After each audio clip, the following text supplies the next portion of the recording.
Chancellor, Professor Edwina Cornish is nominated for the award of Doctor of Science honoris causa for her exceptional contributions to molecular biology and genetics, her pioneering work in the field of commercial biotechnology, and her highly distinguished academic leadership.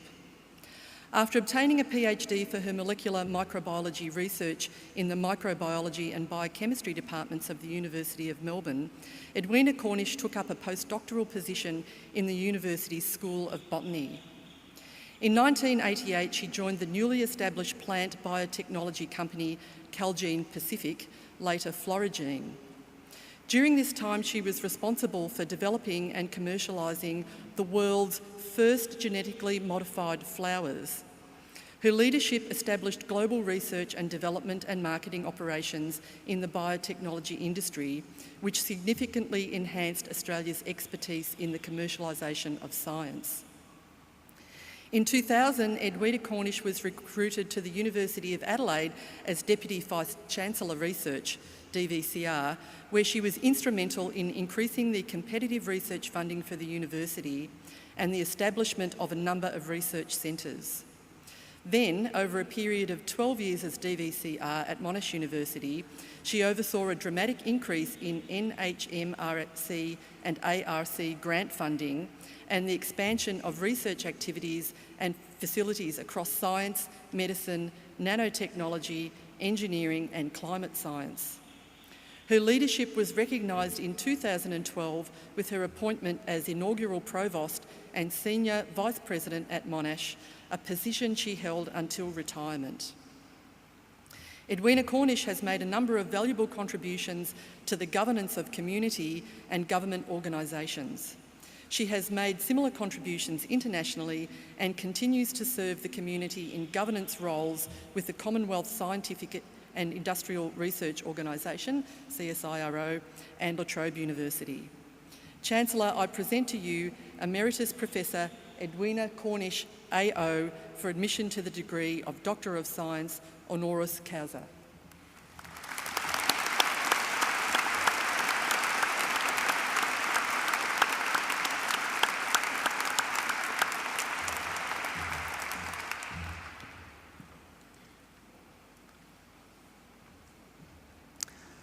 I now invite Professor Edwina Cornish to deliver the occasional address.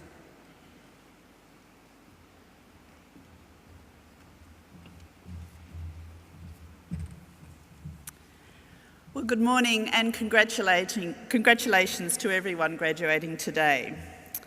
Some of you might have had moments over the last few years when you wondered whether today would ever arrive. You may have even surprised your parents, but here you are. Savour the moment. I hope the years ahead will bring you many surprises. I hope you will seize opportunities and take on challenges that push you to your limits. You will be surprised by what is possible and what you can achieve. I did not begin any job over the course of my career that I was really sure that I could do, but I've had a wonderful career that has spanned both industry and academia. I never had a formal mentor, but by and large I had great bosses who were not afraid to take risks with me. They supported me to take on new roles where I had little or no experience and gave me the opportunity to grow.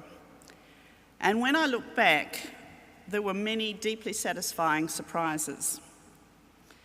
So my first piece of advice to you is choose your boss wisely. When you are considering a new position, make sure you spend some time with your prospective supervisor and ask yourself, do I admire this person? Do I trust their judgment? Will they inspire me to work above and beyond any position description? Almost any job can bring you satisfaction if you are part of a good team that strives to achieve excellence. A good boss will support their team to challenge the status quo. As you've heard, early on in my career, I threw my lot in with a group of scientists who established Australia's first plant biotechnology company. We wanted to use genetic engineering technology to produce new plant varieties for the global cut flower industry. Our flagship project was the creation of the world's first blue rose. We established labs in a converted warehouse not far from here in Collingwood. And over time, we established a joint venture with a major Japanese company and set up product development facilities in the Netherlands. We contracted growers in South America and put in place distribution networks throughout America and parts of Europe. We even secured a major contract with a large UK supermarket chain. Not bad for a bunch of young scientists, I used to think. And we were pretty excited about the future and had plans for listing the company on the Australian Stock Exchange. But then I learned a very important lesson. Just as we were about to list the company, the European Parliament placed a moratorium on the sale of genetically modified plants. This meant that we were excluded from our major market and we had to abandon the listing. The company was then sold at a considerable loss to our backers. And although there was no scientific evidence that our flowers, or indeed any GMO plant, posed a risk to human health, the community was wary of the technology and did not trust the assurances of scientists across the world. And this is my second piece of advice to you. Recognise that sometimes beliefs are more powerful than evidence. As scientists, we are trained to test hypotheses and draw conclusions based on objective evidence. But the general community is no longer prepared to blindly trust our judgments. Think about the climate change debate. Despite the advice of leading scientists from across the world, many people do not believe that the climate is changing as a result of human activities. My generation failed to engage the community on their terms. We thought that if we explained the science in a clear and simple way, we would allay their concerns. Your challenge is to find a different way to communicate the benefit of scientific advances that takes into account community concerns and beliefs. This will not be so difficult if you're working in medical sciences, where the human health benefits outweigh any concerns about technology.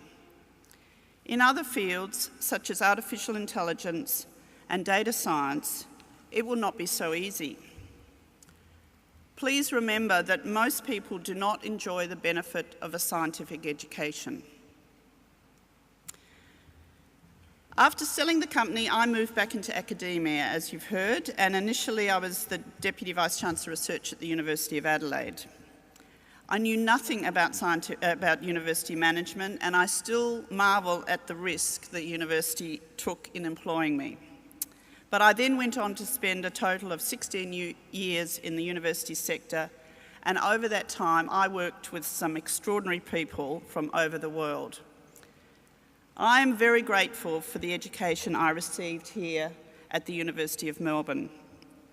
Everything I learnt during that time set me up for a wonderful career. You too should be grateful and confident that you are now prepared to take on the inevitable challenges that lie ahead in your careers. I wish you all the very best, and I urge you to seek out bosses and colleagues from whom you can learn, to embrace surprises, to use the knowledge and methods you have learned from science, and to know that sometimes it will take more than simple evidence to carry the day. Thank you.